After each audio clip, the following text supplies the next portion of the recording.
Hi everyone and welcome to Friday YouTube Live. So it's been a while since I've been on one of these lives on a Friday, and I thought we haven't gone live on YouTube in a long time.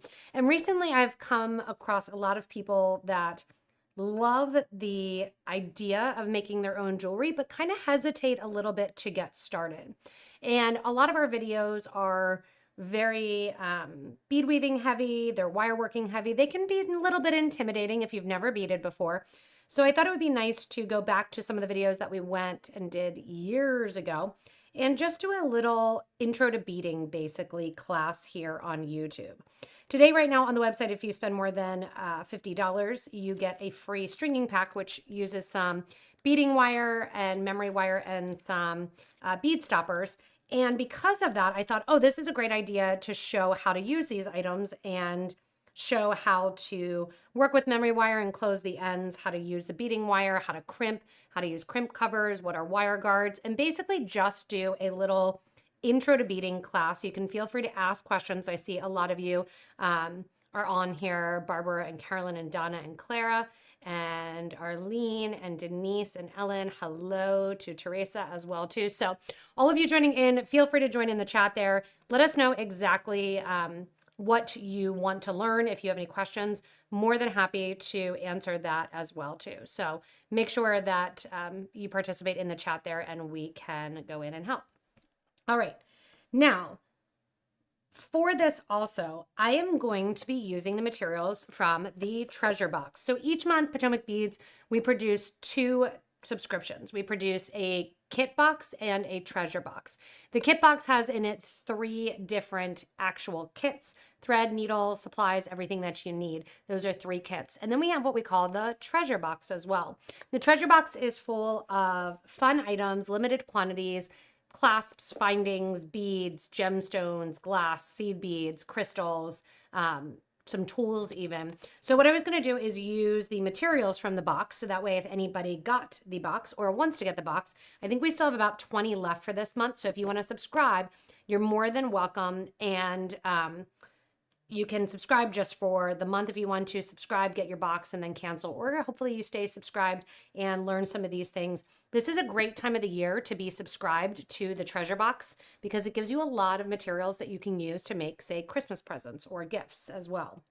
So let me show you what's in the box. And Linda, hello, hello. Can you harden aluminum wire? You can by putting pressure on it. But aluminum is very, very soft wire. So you can use a mallet and a hammer. It will harden it a little bit, but it is a very soft wire in itself. All right, so here is the treasure box. And in this month's box, it is called the Enchanted Forest box. You have some organizers. So this is nice because I actually travel with this a lot, that it opens up for the different ones that you're working on. You can even use this for pills if you want to, but this is great because it's a little storage, almost travel storage container in it. You also have some size 5 blue dragon thread. And then we have a bunch of different beads. There is a tube here of 11O seed beads in the navy color here of the Azuki, a nice bright blue. Also going with the Enchanted Forest theme here, there are some jet laser leaves, and they are a single hole going from top to bottom, and they have the jet AB on it. Ooh, Potomac crystal cylinders. Those are fun spacers. We'll use that in our necklace as well. We also have a check glass mix with that dark enchanted foresty look. I'll pick through here and probably use a couple of those when we're designing. Have some topaz of the 2mm bicones here. I have some jet purple swirl that fits into kind of this darker themed necklace that I have going on, maybe with a little bit of that blue spacers. Some 4mm rounds, and these are in a Montana blue color. Again, dark blue color. Ooh, this is fun. Fire agate faceted rounds, and these are a 2mm faceted round fire agate. I'm going to take these out because these are nice and bright. So look at these. They're like a mixture of colors. Super pretty. They shine like crazy. We'll use those as well too. And they really match everything. Clara was saying she really loves the leaves. This gemstone even matches the leaves too when you bring them down. And then you could use the seed beads in between, make a nice simple necklace for fall, just with that beads hanging down. All right, it also has in it a fun here check laser cut pendant that goes across the top. This one has stars. Annabella, my daughter, would love this, so maybe we'll do something for her. Some little hearts from the Athena cast metal. These were used in the Mother Mommy and Me bracelet, and I know we had a couple requests for them in a subscription box, so Kenzie listened and answered. So you have some Athena cast charms here, those little tiny hearts. You have some beautiful deep green, and this is like a dark olivine color of the faceted 8mm rounds. Have a strand of jet slipperit of the 4mm rounds. Some storm duos in a nice jet red luster. So yes, jet red luster, when you use it, is actually a green color. So it's kind of interesting because you assume that the jet red luster is going to be red color. But when you put the red luster coating on top of the jet beads, it turns green. These colors look lovely together. And for thread and needle, you use your blue one. This would be a really great project to work with some of those storm duos. Here are some beautiful check cathedrals. And I love these as well. I'm going to take these out because I definitely want to use some of these. So here's some jet cathedrals. Or some check cathedrals. These have the bronze at the top, and they are a kind of a nice bluish purple. They almost, again, look like that kind of midnight sky, that early midnight sky when you're looking at it. And then still in here is another strand of 6mm fire polished rounds. Super pretty color. And we are going to create. So I have all my beads here from this treasure box, and I'm going to put some that I know that I'm not going to use right away. I'm not going to use the storm duos or 2-hole bead. I'm going to use those for a different project. The star bead here, I think I'll make a simple necklace for Annabella with the purples coming back with the star. So I'm going to put that back in my box right now. And I am going to be using and showing you how to use the beading cable. So the first thing we're going to learn about for tools, materials, and supplies is the beading cable. So I have the idea of what I'm going to be using kind of going through my head right now. I'm going to stick my supplies a little bit to the side, and we're going to talk about materials. Now, when we talk about materials, we are talking about the materials to basically hold our jewelry together. So everything that you make, you have options kind of what to string it on. You can string it on something like my necklace is on, which is a silk cord or a satin cord. Makes it really, really, really flexible. You can string it on the beading wire or beading cable. And that is what, again, we have in the stringing pack that you have here. So this is nylon coated stainless steel wire. If you've never worked with jewelry making before, you've never made anything, you just have some beads sitting around and you want to work with it. This is some information for you. So beading cable or beading wire, sometimes they're used interchangeably. It really should be called beading cable. Wire is going to be more like floral wire, bending wire, jeweler's wire. For this here, it is nylon coated stainless steel. It's not one piece of stainless steel. It is 7 pieces of stainless steel that are nylon coated, kind of twisted together in order to make the cable. 7 strand, it says good flexibility. There are a number of different strands that you can get, 7, 19, 49 strands. The number of strands has nothing to do with the actual diameter of the cable. So you can have 7 strand that is 0.018, which is what is here. You can have 7 strand that is 0.024, a little bit thicker. You can have 7 strand that's 0.012, a little thinner. So the strand number, the number of strands that are in it, are just the number of pieces of stainless steel. The higher the number, the more flexible the wire is. The 7 strand is a great starter wire. If you want something that's a little bit more flexible, you can use 49 strand wire. 49 strand wire also comes in the 0.018. And because there are more pieces of stainless steel, so instead of 7 little pieces there in the picture. There's 49. That's going to make it more flexible as you're using it.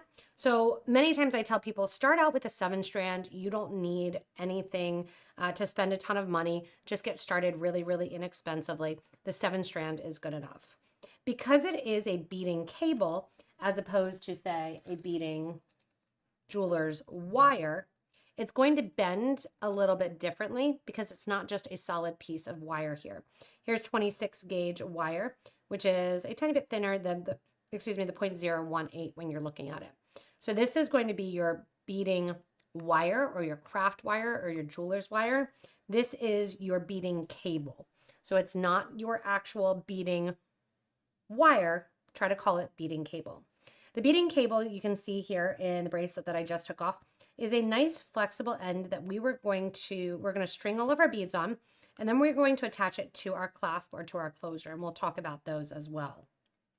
In addition, many people start out and get interested in beading because memory wire is super easy to use. Memory wire is a different kind of wire. So we have our beading cable, we have our jeweler's wire. This is memory wire. Think of memory wire as a slinky. So if you've ever put a slinky kind of down the steps, this does the same thing. It's heated to a higher temperature, which makes it a little bit more brittle, but it makes it keep its shape. This is perfect for bracelets. You can also get a necklace size, and you can get ring size as well too. This is also great for a lot of decor, covering candles, working on the outside of things, creating napkin covers. So memory wire has a lot of great uses. Memory wire is different from the beading cable because it does keep its shape, while the beading cable is going to be nice and flexible when you're working on it. So the first thing we're going to do is we are going to learn about the beading cable, and then I'll show you how to go over and turn the ends of the memory wire and talk about that. For the beading cable, we are going to start out, and you can see why it's important there to put your cover back on, because if you don't put the cover, it grows. So I'm going to pull that a little bit tighter. They have a cover on them here. Keep that cover on, and that'll keep it from unraveling. So I have a lot of wire because mine unraveled. You can either roll it back up, or you can simply go like this, and that will roll it back on the spool as you're using it. I'm going to cut my wire here. And how much wire do you want to cut? So I have a wire cutter, and I'm just going to cut, and you hear that snip of the cutter cutting on that stainless steel wire. So remember, inside here, it's really, really tiny. You can hardly see it. But inside here is all of those pieces of stainless steel, those 7 pieces. And then if you feel it, you kind of feel almost like a waxy or a plastic feeling. That is that nylon coating that's on the exterior. The nylon coating on the exterior is actually what that crimp tube or that crimp bead there, I'll pull it up here, it's focused really, really, really small, is going to be attached to, and we'll talk about that. There's also some other ways to do this with the crimp tube, to use a crimping pliers, to do a wire protector over it, to use a wire guard. So we'll go over all of that for the different ends. The first thing we're going to do, actually, before we even talk about ends and how to do your ends, is we are going to put a bead stopper at the end of our wire. Now, I cut my wire generally when I'm cutting wire, I will cut the length of my project, and sometimes I don't know the project. Do I want it to be 20 inches? Do I want it to be 16? I don't know until I get going. But what I like to do is think, what is the maximum amount of beading wire that I want to use? Give yourselves a little bit of grace there. If you know you want to make a 20-inch, give yourself 22, just in case it doesn't sit quite right or you want it higher or lower. You can always make shorter, but it's hard to go longer. I cut the length of my project plus an additional 6 inches. So if I know that I want to make a 16-inch necklace, I'm generally going to cut about 22 inches. You really only need about an additional 3 inches, but it's easier to work with, especially if you're getting started, to cut that extra wire, which you can cut off after the end. We're going to use our bead stoppers. The bead stoppers are going to, as you hear it, stop the beads from falling off the end of the wire. And remember, if you have any questions, go ahead and ask the questions. I'm happy to answer them in the chat and get any knowledge that you need. So here's a bead stopper. You can see how I opened it and closed it. It is what I used to call, when I taught a lot of kids classes, that this is basically like Mickey Mouse, and these are his ears. you're going to pull Mickey's ears together. And what that does is open up the spring. You're going to take your beading cable or your beading wire and you're going to put it into the middle of that spring and then let go. That simple pressure and that simple design will keep that from coming off the end. So it's just a little spring that they turn the ends up on. From here, now I can do all of my beading and I don't have to put my end on first. Why is that important? Because maybe you need it to be a little bit longer after you're trying on. Whether or not you need to go in and you want to even take some beads off and make it shorter.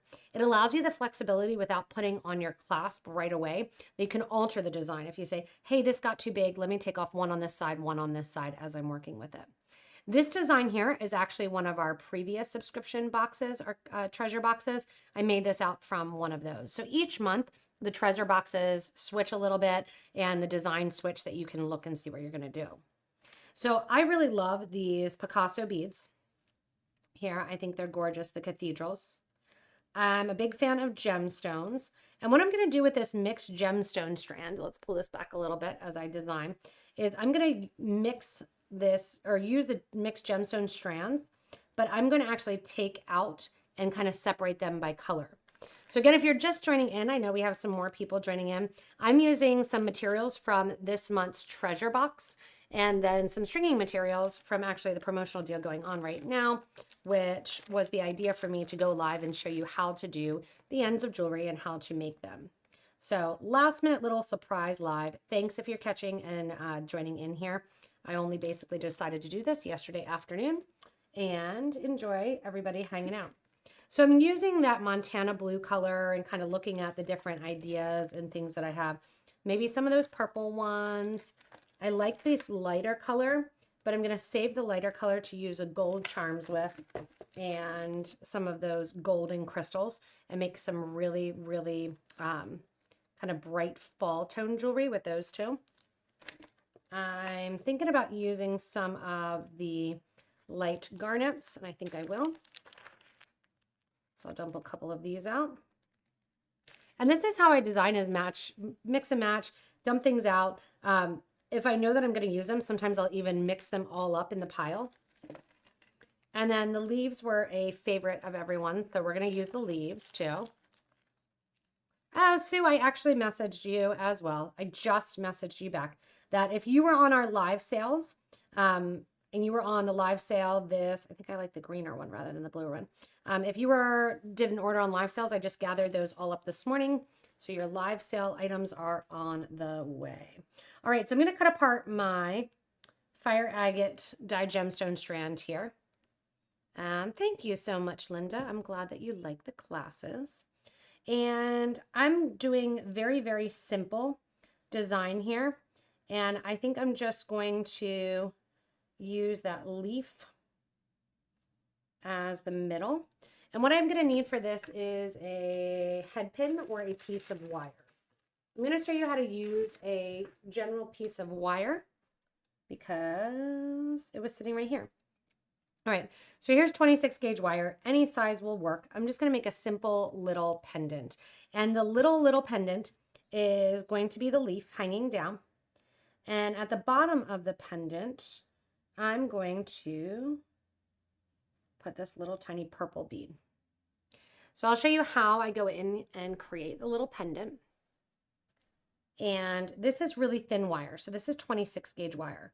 Because it is really thin gauge, I'm going to take advantage of the fact that I'm pretty sure I can get 2 strands through my pretty leaf here. Let's see if I'm right.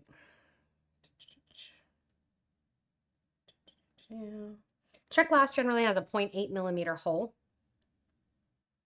Okay, so there I have that going through. I have that little purple bead as the drop at the bottom. I'm going to put one of my cathedrals on the top here. There we go. So that's my little, this would be a really cute earring too, if you have the subscription box. And of course, I do have a round nose. Okay, I'm going to use my round nose plier. I'm going to bend the wire to the back, bend the wire over top of the round nose. I have plenty of tutorials on how to do that. So if you need to learn this simple wire working skill, let me know. And we can do another YouTube live class as well too, going over some of that wire working. But I have a number of different intro to wire classes on YouTube. After I coil the wire around that, I'm going to cut that off. Now, did I need to do this? No, I could have just strung it on too, but I wanted the leaf to hang down from the design. So I'm making sure that the leaf for the color is kind of hanging down there, and my wire is going to go straight across the top. That's going to be the center of my design. So often when I make jewelry, I will actually take my wire and I will go in from both sides and kind of build my design. I don't actually look at it and say, all right, I'm starting on one side and going the whole way to the other. If you lay everything out on a bead on it board, you can totally do that. But I'm going to go a little bit more free form and get some of these colors in and work with them. So again, I have my bead stopper on here, taking that off because I'm going to be entering, putting beads on both sides. First thing I'm going to do is take that little pendant that I made and drop it down to the middle of my necklace. And remember, I'm going short. I just want something little, probably right about 17 inches. So that sweet little pendant will go really well for the tiny design here. Next to my pendant, I often like to keep a smaller bead or two because that's going to help to make sure that when you're looking at it, the focus goes down towards the bottom. So I used one of my 3mm round gemstones, one of my 4mm round check beads. I'm trying to pick up about the same color gemstones, but knowing that gemstones are unique. So each gemstone is going to be a little bit different. So here now I have some beads on and I look at it as I'm working with it. I have trouble, not trouble, but I often don't use bead design boards because I switch the design as I'm working with it so often. Now that I have those tinier beads, I can look at it and say, okay, I feel like I need a little bit more on the exterior, a little bit bigger volume. So I'm going to take one of those cathedrals and drop that down on either side. So there's cathedral 1, cathedral 2. Now, a question that you may have is, can you leave some of the wire exposed? My answer is yes, absolutely. You can leave some of the wire exposed. However, if you are going to leave the wire exposed that you see it, I actually much prefer to use the 49 strand wire. Why? Because when you're working with wire and you leave it exposed, you generally are going to have some trip that you go on, something that you do that wire gets kinked or bent. When you kink or bend the 7-strand wire, kind of always has a kink or a little bend in it. When you bend the 49 strand wire, it bends out a little bit. So if you're going to keep the wire exposed, that's where I would go in and use the 49 versus the 7-strand wire. I'm planning on taking this whole thing and keeping it or beading the whole thing. So I don't need to worry about that design there. And you can see that this is a gorgeous little combo of some of the pretty beads here from the kit. So, or from the treasure box. So now I'm just going to build up the side a little bit. I've got my center. See how I'm putting my bead stop right on one side? And then I'm going to use the wire like a needle. And when I use the wire like a needle, I can usually pretty efficiently pick things up. And what I'm going to do is I'm going to pick, when I do the gemstones here, I'm picking so that I have one on each side to match. Because I'm going to make a matchy-matchy necklace where it matches. When you are working with the beading cable and with the tinier gemstones, sometimes the cable can slightly fray a little bit at the ends. Don't be afraid to cut another piece off, basically. So I have one purple bead on one side. I'm going to do another purple bead, and then I'm going to do one that's a little bit bluer. So I'm lining them up for the next side, ready to go. After that, I'm going to go back to kind of my pattern, which I'm using a 4mm, one of the cylinders, my beautiful check glass cathedral beads, another cylinder, and another 4mm. You can see how that's kind of getting and going on the side here. I'm going to do the same thing on this side, going in and using 1, 2, and 3 more of my check glass, or sorry, not my check glass, my gemstones. When I do this on the side here, I want to put ones that are fairly similar. They don't need to be perfect, but fairly similar on the end here so I can work with them in pairs and I already have them ready to pick up. It's a nice idea if you're working with something that you have that second side to work on. So from here, I'm going to go in and do that same pattern one more time. 4mm cylinder, cathedral. And I use the cylinder next to the cathedral because it's small so you could see that cathedral end of the design. Once we're done with its design here, we're going to go over how to crimp our ends. So I put everything on one side. You can see kind of how the color is matching up and how it's looking. And I'm going to go over the other side, move my bead stopper. This is where, see, it's nice to have that bead stopper on there. Move the bead stopper to the other side for the bead stop. And I'm going to do the same thing on this side. If you have, or if you're not a bead weaver, that you don't use thread and needle a lot, that's where you'll pick up the beads as you're working with it. But those of you that are bead weavers and do a lot design-wise with thread and needle, you're usually going to be tempted to take your beading cable and just go in here and use it like a needle. It's going to be the faster way also to go in and to accomplish your design is to use this as a needle. So see how I'm picking it up, and that comes with time. Little kids, people that you first introduce to, they're not picking up this like a needle. They're picking it up one by one like this and putting it onto their cord, stringing like so. So it's not, you have to do it this way. It's just something time-wise. It usually will save a little bit of time. So once I have kind of the design on one side, design on the other side, I pull it together and I look and I make sure as I'm working on it, okay, where did I get off? So I'm off somewhere in my design. Right there, way back, of course. So this is where I look at it and I say, oh man, Allison, you forgot to do your collection of beads there. It's the one that I'm on. So of course, because I'm live, is when I'll do that. Everybody makes mistakes. This is a good thing for you to see here. So I'm trying to keep it in order as I'm working. And I say, okay, there we go. It's in order. And now I can go back to here, skipping ahead. And everything's kind of laid out for me already. And now going in, pick up my beads in my design as I'm working with them, going along. And Christmas time is a great time to teach people as well. If you know that you're going to be at a long party, that Christmas Day, you're at somebody's house for a long period of time, you've got nieces and nephews that kind of have to be kept entertained, give them a jewelry making kit.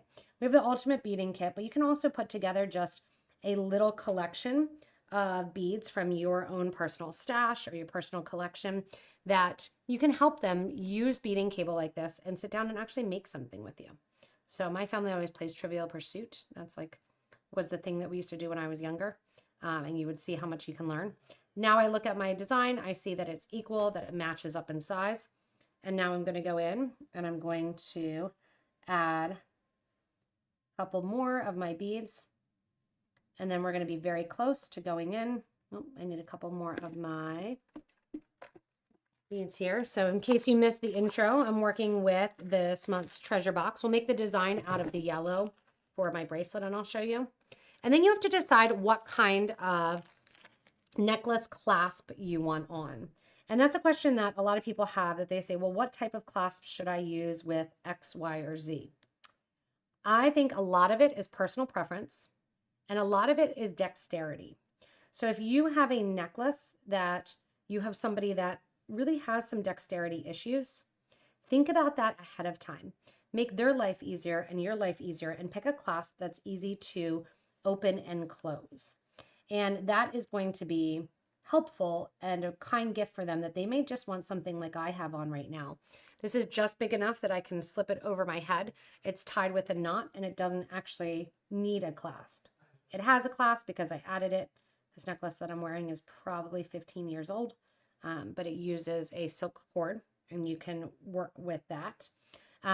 when you are working with a bracelet, that is where that dexterity comes into play.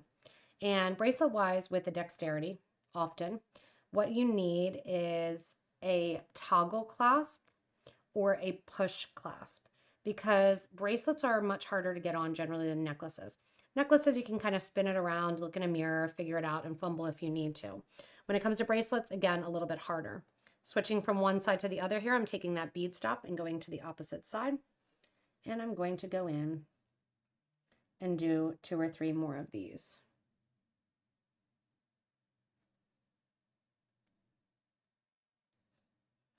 And then once we have these done, I'm going to show you how I go in and add my clasp or closure. For this necklace, I'm going to keep it very simple because it is a simple necklace. I'm going to show you one of my hidden surprise favorite clasps. And why I say hidden surprise is because you may never think to use these, but I find them very, very easy to use and aesthetically appealing. The clasp that I'm talking about, if anybody wants to guess, they can guess. But the clasp that I'm talking about may not be familiar to a lot of you. I actually like it for my bracelets too, when I'm doing a simple design. So dexterity is an issue with threading needles. So if dexterity is an issue with threading needles, you can use big eye needles. So when we were just in the Czech Republic on our beading retreat, there was 25 of us on the bead retreat, and we were in the Czech Republic learning about bead manufacturing in the region. We learned about lampwork beads. We learned about Czech glass beads and fire polishing. We learned about Czech pearls and the coating process. We got to see garnets being carved and cut as well. So it was a super informational and awesome trip. And hopefully if you get a chance sometime in the future to come to one of our retreats, it'll be great. We actually have our next retreat here in Hagerstown, which is in April. And if you would like to join, there's information on our website to join into that. All right, now I have my necklace done because remember I wanted it to be short. So I just need one more combo here of my beads. I'm going to use 1, 2. And if dexterity is an issue with threading the needle, sometimes basic beading like this, where you are using that like a needle there, is a little bit easier for you. I need 2 more of these, 1 more of this bead, and then we're going to do our clasp. So next to the end where the clasp is, I generally do not put huge or big beads because it's easier to hold on and do the end of your clasp when you have smaller beads near the end. So I'm going to make sure that when I'm ending here, I don't end with my Picasso beads. All of these beads are fairly small though. All right, so I have my necklace done. I'm holding it up. I make sure that my ends match and that it looks good and it has a nice little closure clasp to it. I'm going to take you can see I used way more wire than I needed to, but better to have more than not enough. So what I'm going to do is save the rest of the wire for my bracelet. I'm going to leave about 3 inches at the end of the wire. I'm going to move my materials out a little bit so you can see how this is done. I have some extra of those, which are gorgeous. All right, so for the necklace, you can see I have a lot of extra wire. I'm actually going to shift my bead stopper to the opposite side to where there's more wire. And I'm going to start out with that end where we only have about 3 inches of wire. So hello to everybody. Hi to Anne and to Eva as well. Thanks for coming in. We're getting ready to crimp or close. All right, so crimp beads. Let's talk about crimp beads quick. Crimp beads or crimp tubes are a tubular shaped bead. There's also the crimp beads, which are a rounded shape, and they come in a number of different sizes. This one here is going to be a 1.5 by 1.5 millimeter, so they're tiny. And this one here is a 2 by 2. We also have 3 by 3s as well, but for today's reference, I wanted to go over which size works with what. The 1.5 by 5, remember how I talked about where you have that floating necklace where the wire is exposed? That's when you're going to have and use this smaller crimp tube. With a 0.018 millimeter of the beading cable, you're not going to be able to get it through here twice. You're going to want the 2x2 size crimp tubes. So we're going to be using the 2x2 size crimp tubes with the 0.018. It'll also work with 0.020, 0.024, and 0.016. When you get down into like the 0.014 or the 0.012, you might consider using the 1.5 by 1.5 because you can get the wire through there. When in doubt, grab a 2x2. So if you're new, you have no idea how to do this, you're not sure what to buy, 2x2 crimp beads are the one to buy. I'm going to take a crimp bead out here, and I'm using silver since my ends are silver. I'm going to take one out for each size. This container is the perfect little container to put things like this in.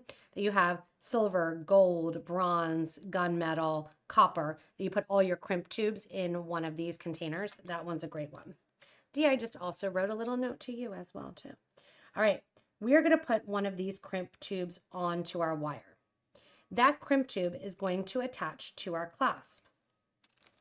You may see all different types of clasps, whether or not you're looking toggle clasps, traditional spring clasps, some pretty little clasp garden clasps, some open ring clasps. Mine, I think, has a tiny little toggle on it as well. Lots and lots of different kinds of clasps. For necklaces, I really love the understated ball and hitch clasp. So some of you may never have used this ball and hitch clasp. This is a mixed pack. It's item number 153149. And the nice thing is it's a mix that you get one in each of the 6 metals that Athena cast comes in. And this is a great way to end your necklace or your bracelet. It has a little indentation here, and it's a ball and a hitch, just like you would think on a car. It's really hard to do when you don't have anything on, and it's easy to do when you do have something on. So when you're looking at it here, it snaps apart, that you push, that ball comes out the back of the clasp. That goes in, and you'll hear a little snap, and snap, and it closes. So when you first open them, they can be a little bit hard. After that, you usually hear that nice little snap, and it's open and easy. I really like these for necklaces. You can use lobster clasp as well. You'll notice there's a tiny little groove in there. That tiny little groove is where it's going to sit, and it's going to go opposite to the clasp. So I'm going to use the ball and hitch when I go in here and get this going. Also, if you are around on December 7th, December 6th, let me get that date for you. If you do want to come to the warehouse, we're going to do an open house on Friday, December 6th. So if you have anything that you need from 10 to 3, we're going to open up the warehouse that day that you can come to Maryland to the warehouse here if you need to. Crimp tube goes on. I put on one side of my ball and hitch. Does it matter? Not really. If you're doing a clasp where you have a front and a back to your pendant and you have the lobster clasp that you want to work on, usually lobsters are going to be on the right-hand side when they lay down. It's on the left-hand side of your necklace because you want to use it with your right hand, depending on that. So what about the tube covers over the wire? So I'll go over that. So there are crimp covers, which are going to be next that we'll talk about. And then there are wire guards. We'll put a wire guard on the opposite side so I can show you how to do that. So this is the most simple way to do a clasp, is that you have your crimp tube, you have your clasp, you're going to turn your wire back upon itself, and you're going to run it back through the crimp tube. Easiest way that you can do, this is the way to do it. Keep that crimp tube down next to your beads. You can see I went down 1 bead, you can down 2 beads, 3 beads, it's up to you. And you're going to keep that crimp tube as down close to your beads because you don't want a lot of extra room showing. And you're pulling the base, and you can see that loop getting smaller. I want it nice and tight so I don't see a lot of extra wire exposed, but I don't want it too tight that my clasp is stiff and it rubs against the wire. So here I have that nylon coated stainless steel. I have my crimp tube back through the crimp tube, and now we're going to do what's called a flat crimp. There's a crimping plier, but this is, again, the easiest way to get started, and it's super simple. That 2x2 millimeter crimp tube went onto the 7-strand beading cable. Really, really simple. We're going to do a flat crimp. we are taking a needle nose pliers, chain nose, needle nose. You want it to be flat on the interior, not to have little ridges. And we are going to simply flatten out this crimp tube. So see how it's rounded right now? And it has that tubular shape. It's a soft metal. You're going in here and you are going to simply go in and flatten it out. And see how that flattened out to look more like a rectangle than a tube. I make sure that it's nice and flat. So I'm going to flip it in my hand, make sure it's as flat as a pancake, and that the wires are running next to one another. If your wires are crossing over each other inside the wire guard, or inside the crimp tube, that's sometimes why the crimp tube will come off and you'll lose your clasp. So would you use a wire guard with your clasp? Yeah, so I'll show you guys the wire guard as well too. Should you be wary of the wire crossing inside the crimp tube? Eva, good comment. So I just read that after there. So yeah, so if it's crossed over, that's often where you go in and have an issue where you're like, why did my wire come out? Because those wires that sit on the interior are crossed. So what I try to do is make sure that the wires are sitting side by side before I go in and I flatten out that crimp tube. That's going to be the best way to do it. Once it's flat, you can go in here with your wire cutter, go up right to the end of the bead. Now you notice I'm not really holding on to the necklace strand at all. I'm holding really, really close to the bead. My plier is actually getting pushed against my strand of wire. I'm pulling with a fair amount of tension with that left hand on the wire. What's going to happen then is I'm pulling it, the wire cuts, the bracelet falls down, and the wire basically kind of goes back inside the bead that the thread was coming out of. This is the most simple way and effective, simple and effective way to end that beading cable and end and put on your clasp. Once you have the crimp tube, you can do the exact same thing to the other side. And if you want to, you can leave a little extra space and use what are called crimp covers. Crimp covers come in multiple different sizes, and I'm going to go over what the difference is between a crimp cover, and you may have these. These are called knot covers. So you may have multiple things that you're not really sure what they are. This one here is going to be your crimp cover. It looks like a clamshell. And this one here is a knot cover. Sometimes it looks like just a half little bowl that it sits in. And you can totally revisit this class, yes. This is called a knot cover. The reason it is called a knot cover is because it's going to cover the knots. It has a little hole there in the bottom. In a jam, you can cut off this little ring here, and look, it becomes a crimp cover when you're working on it. However, crimp covers, like I said, are more like a Pac-Man. They look like a little C shape that are going to close. This is a size 4mm crimp tube. I'm using a 4mm because I use 2x2 crimp tubes, and I did a flat crimp. I didn't use a crimping pliers. Crimping pliers basically put a groove in between the wires, and then you can fold it over, and it looks like one is stacked on top of the other. I prefer a flat crimp. I actually don't do the crimping pliers very often at all. I don't even have a pair up here. I prefer the flat crimp. You can then take what's called a crimp cover, which is this one here, and you slide it on top of the crimp tube. And I do often do the first side here before I go into the second side. So some people will crimp both sides and then I add the cover. I add the cover as I'm working because there is some space differential that you need on the opposite side, and you don't want your necklace to be too tight. So the crimp cover there is laying right over top of the crimp bead. If this is my cover, get a little bit bigger so you can see my hand. If this is my cover right here that I have that C, my crimp bead is laying so that it is lateral here inside of the crimp tube. We're going to cover that, and we are going to close the crimp tube or the crimp cover around the crimp tube. So putting this back on again, I don't want it so that the crimp tube is sitting, that it is along the side. I have it basically up and down there. So I kind of twist it around, so make sure that it's up and down. And then I'm going to go in with my needle nose pliers. Nylon jaw pliers are also phenomenal for this. Nylon jaw pliers are great to help. And if you do use crimp covers, or crimping pliers rather, there's a little section that you can use. See how I'm grabbing kind of the top of the C or the front of the C with my pliers? I'm going to very, very ever so slightly pinch that closed. You can see I'm going nice and slow. I'm holding it really at an awkward position right here. I'm going to readjust.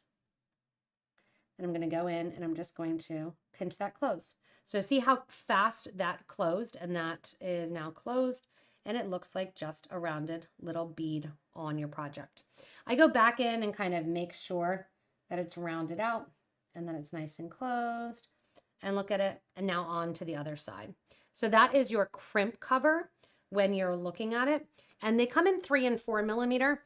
Why would I use the 3 millimeter? If I'm using those smaller crimp tubes and floating along the side, I want the 3 millimeter crimp, or the 3 millimeter crimp covers.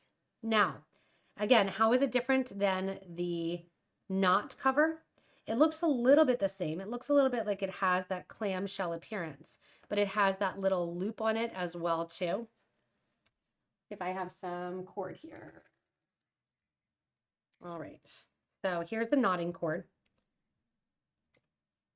What you can do is take the knotting cord up through the middle.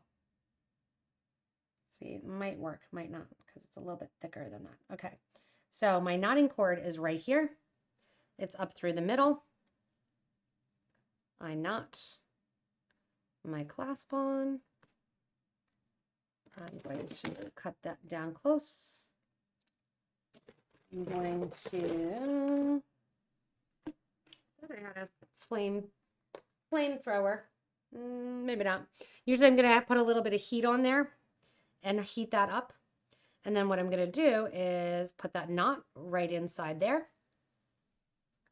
This little loop here, you can, if you want to, put your end of your wire on.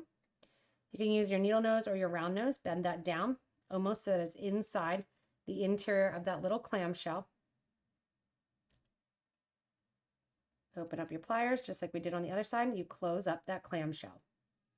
That is how you work with cord. So cord, that's going to be, yeah, not really a flamethrower. That's what I call them. The little, like, heat your barbecue up, you know, start your grill. That is how you end the cord if you're working with cord.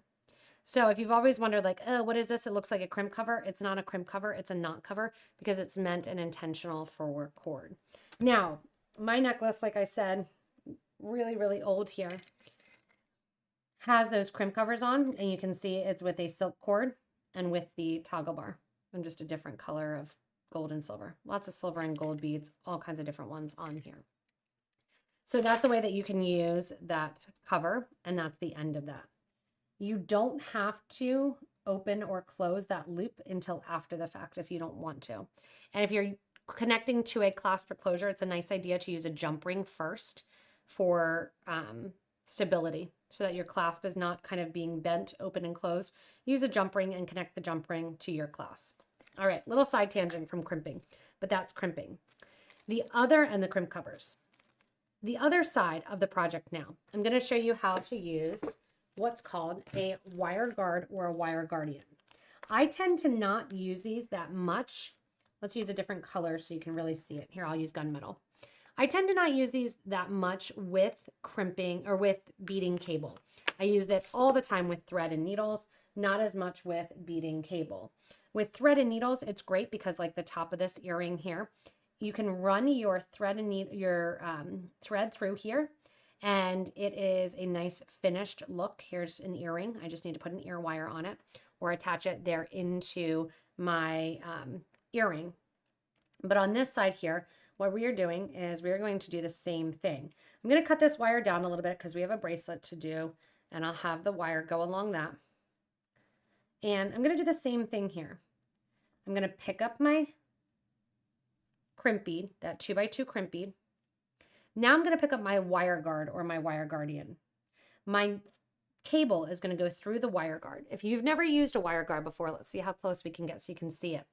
It has basically 2 tubes on either side, and then it has a little U channel in the middle. I'm going to take my wire and I'm going to push it kind of down towards the clasp. I'm going to take my wire and go through to the other side of the wire guard. and see how that goes in and the wire kind of sits inside there. I'm going to pull it nice and tight so I don't see a lot of extra wire in my necklace. Now I'm going to put on the other side of my clasp. The other side of my clasp is going to go through, oops, if I can see to do this, through the wire onto the crimp cover. And see how this loop is a little bit small? What you can do is you can go into your crimp cover and just kind of bend it close a little bit. And that is going to be a way that you can do your coating and your covering as well. So hello to Angeline as well. Hello, hello. All right, so going in here, I'm going to put my cable back through my beads. I have my wire guard. I'm going to push my crimp bead down. I'm going to try to pull that wire guard down as well so I don't have a lot of extra wire. I'm actually going to take my wire guard and I'm going to pinch it together. Again, thread and needle. I don't usually worry too much about a wire guard with the cable, but I want to show you how to put it on. Notice that I'm not putting it really, really close to the wire cable. The reason I'm not is because I need room for that crimp cover. Remember, we have that crimp cover to make that match on the side. And I could, if I wanted to, use the wire guard there. Just like we did before, I'm going to go in, flat crimp. I already made sure I had no extra wire in my necklace. Flat crimp that out. Grab your cutter. Cut off the extra wire.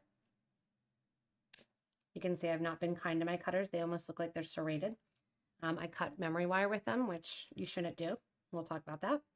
And now I have my ball and hitch and my clasp enclosure done for my necklace. So you can see wire guard, crimp cover, no crimp cover, no wire guard. Here I can still go in with this. If I want to, I left enough room. Take my crimp cover, go in right after my wire guard, before my bead, kind of push it down and flatten it out. Push it all down a little bit because I don't want my wire guard in my crimp cover. And there you go. That's it. And this is still not moving around a ton. I probably should have used a jump ring, but I'm just crimping it down a little bit. There we go. And now see, there's a little bevel basically in there. That's the back side, and then the trigger clasp comes through, the ball and hitch comes through the front. Nice, simple, simple necklace. And such an easy way to design with the treasure box. So here I'm going like this. And opening this up. Putting this on. I'll show you how it looks.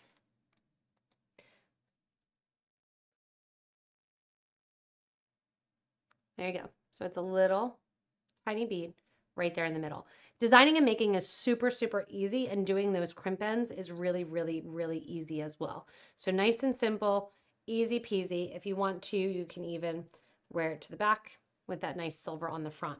So that is how you can go in and do the crimp beads. I just want to show really quickly how to work with memory wire also. Going back into the treasure box here from this month, I'm going to pull some bigger beads out. And we're just going to pretty much string. Actually, let's do it with this fun mix. We'll just string the fun mix. So memory wire. What's the deal with memory wire? Like we stated, memory wire is a little bit more brittle of a wire. So it keeps its shape and it keeps the curvature that you're using. I'm going to take this mixture and collection of beads, dump them out. I don't need my crimp covers. I don't need my wire guards, although you can use your crimp covers if you want. I'll show you how. Going to get rid of all my scrap here. My wire, if you ever have a little bit of beading wire that you have left, I like to put a stop bead on it so that way I know, oh yeah, this wire is great because I can do it with a bracelet and it's ready to go. All right, so this is the Jet AB kind of mixture here. And I'm going to grab my memory wire. And the first thing I'm going to do is turn over one side of the memory wire. I'm going to create a loop to stop the beads from falling off. How do you do multiple strands with beading cable? So the multiple strands with the beading cable, you can do one of two things. You can attach basically multiple rings, and then they can go into your bracelet or your necklace that you just attach multiple things to the clasp. So attach 2 strands to the toggle, attach 2 strands to the toggle bar. You can also attach them to a jump ring and then attach the jump ring to the clasp as well, which the jump ring is going to be a ring that you can kind of go in and out of. You can also do just multiple necklaces that you stack and layer together. I have a necklace on a multi-strand pearl necklace, really old video, that will show you how to do that if you want as well. Because you can also bring your strands 2 in the front back into 1 on the sides if you want. From here, we're going to go in and we are going to make a tiny little loop in our memory wire. I'm holding my round nose pliers so I can see the wire, but it's not coming out of the end of my pliers. I'm just going to kind of curl it over, or underneath, I should say. And I'm curling it under to make a little loop. This loop is going to stop the beads from falling off my memory wire. I'm going to cut however many strands I think that I'm going to want to do. And ideally, you cut this with the memory wire cutters. And being away, I don't have a great cutters here, but I'm going to cut with a cutter that I shouldn't have used. All right, so now I have 3 complete strands going around my memory wire, and then a little bit more. So 3 complete strands and a little bit more will go 3. From here, then my memory wire is stable. If you are doing multiple strands and you don't want them to twist, it's a good idea to use a spacer bar.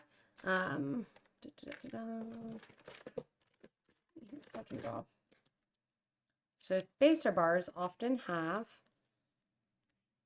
they'll look like this, where they have 2 loops here that your necklace would hang from, 1 loop that your bracelet or that the back of your necklace will hang from. So you have beads on here, my pen's dying, strands here. That's a way that you can keep them apart and separated. So it looks like a little bar here. If you post the question in our Facebook group for beading and jewelry making, I can answer you better there. But strands here, strands there, and then 1 strand back that'll keep them from going. Working with memory wire then, I'm just going to pick up beads at random and put them onto my string. And with memory wire, one thing that you want to be aware of is if the bead doesn't want to make the turn, it means it's likely too long. So if the bead doesn't want to turn on the design and doesn't want to get pushed down, the bead is too long to use with memory wire. So the memory wire, actually, if you subscribe and add a couple more things to your cart, right now you get the memory wire, the beading wire, and the bead stoppers for free with any $50 purchase at Potomac Beads for today and tomorrow. And that would give you a nice little starter selection here. So I'm just picking up the beads at random. And you can tell I'm not even pushing them down yet onto my strand. So this one here is a little bit long. This is a good example of should I use it or not use it. We'll see if it makes a turn. See how it doesn't want to without me turning it? This one, which is about a 16 millimeter long, little too long for memory wire. I'll keep that for pairs of earrings. I'm just going to keep pushing on.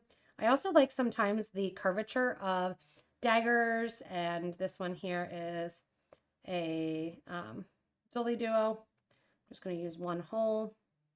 You're just loading and loading. This is great. Memory wire is great for mixes because they make the prettiest multi-strand, what looks like multi-strand bracelet, but you can see how easy it is just to completely pick up at random and just feed them onto the memory wire.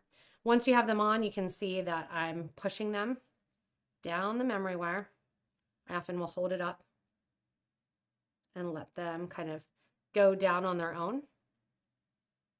And I'm already half a strand done on my memory wire bracelet. And then when you put it on, it's nice and easy when you're working on it. From here, then, you're just going to keep loading and loading and loading and loading on. I never like to make a memory wire bracelet that is less than 2 loops. Why? Because it sometimes can fall off. So if you're using something and it's less than 2 loops, it often doesn't kind of cross over one another. So 2 loops is usually my minimum with memory wire.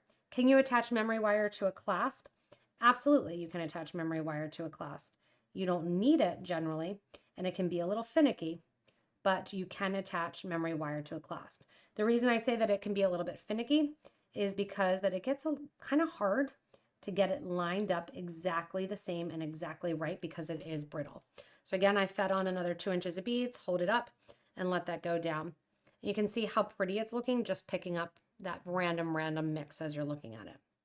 Once you get your bracelet done and you have all of your beads on, you're just going to go right back to the end again. You're going to go in here, back to that end, and you're just going to, you can see I'm using a lot of pressure here. I'm just going to roll that out. Easy peasy. If you want to, you can use some charms, hang that down. So if I wanted to, I could take my heart charm here from the treasure box and I could hang that down as I'm working with it and using it. So it's really, really simple to do. Quick bracelets too, even if you want to. I love this bead just as it is. We have this extra beading wire here. Watch this little trick. Let's see if I can do it. I don't want anything else on my strand of beads. Sometimes it'll do it, sometimes it doesn't. All right, watch this. Like magic.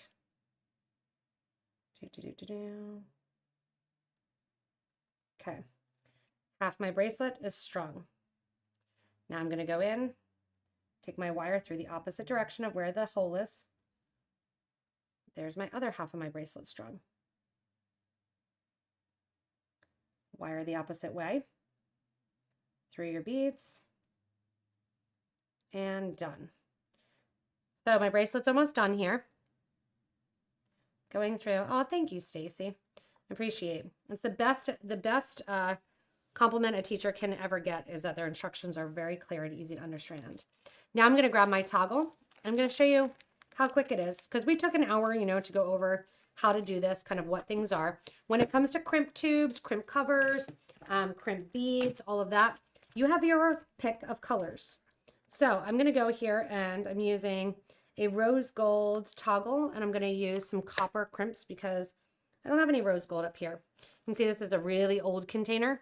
I keep all of my crimp tubes and my crimp beads, and then I use these little ones when I travel, like you have in the treasure box, and I keep, you can see here, like a jump ring of each color, a wire guard of each color, some crimp tubes of each color. This is my to-go one here.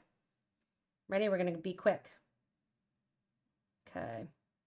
2 by 2 on, toggle on, wire back through. And I'm going to push this up because I don't need to waste any wire there. Grab my pliers. I'm not going to worry about a crimp cover. Flatten that out. Push that down. Check my size. Kind of matches with my green shirt. Pretty good. Grab on my next crimp tube. Grab on my next clasp. Take my needle or my needle. So used to working with the needle and thread. My beading cable. Through a couple beads, push down on the crimp, pull down on the wire, make sure my beads can move and that it's not super stiff, but that I don't have a lot of extra space showing. Grab my pliers, flatten out that wire, grab my cutter, cut that off, and then on it goes. So you can see I usually like press against my body when I put on my toggle bar. I'm better with my left hand actually than my right. Put that through, and then you have a brand new bracelet. So this is just as simple as putting that lobster or that toggle on and the crimp coating or the crimp covers. You can add if you want to. I'm not even going to worry about it. It's really, really easy. So, yep, fastest bracelet ever. You just restring it from it. And this is a beautiful, beautiful strand of beads that was in the treasure box. It has a kind of a beautiful fall tone. Matches with a ton of stuff. This was a bracelet I think I made maybe 6 treasure boxes ago. Could wear them together, stack them up. Really, really nice, easy, simple ways to crimp, easy to do.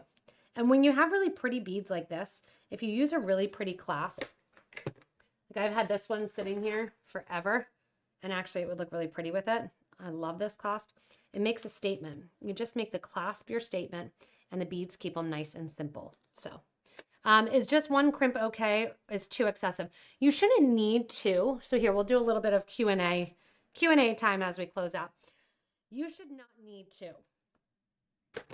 The only time I would suggest using two crimp beads is if you have a really, really, really heavy project. If you're doing two crimp beads, I would also separate them out with a bead. So you're going to do crimp tube, bead, crimp tube. Again, the only reason I would do that is because my necklace is crazy heavy. You don't really need it if you're working with it, and you don't need to use the two on a regular basis. But I have used two crimp tubes, just separating them out, crimp tube, bead, crimp tube. That way you don't have those two crimp tubes right next to one another. So you can do that as well too. So have my new necklace, have a new bracelet on. Any other questions that you have, you can post also, and after the fact of this video, and post and we'll answer. I can even direct you to certain videos if you want, and you have questions on the multi-strand necklace or things like that, make sure to do that as well. If you do head over to Potomac Beads right now, you do get the memory wire, you get two crimp or two bead stops, and you get your beading cable free with a $50 purchase right now as well too. So check out the treasure box. It's a great combo of beads, and you get way more in it than the value of the box even says, and lots and lots and lots of examples, usually from our community too. So you can check out using hashtag #BestBeadBox. You can check out some creators too that are online that make with it as well. So thank you guys so much for hanging out with me this Friday. It's been super fun. I will catch you on Tuesday, and then we have another live sale during the day next week as well too. So thank you guys for joining in, and I hope to see you next Tuesday on Facebook Live at 1 o'clock, and enjoy your weekend and happy beading. See ya.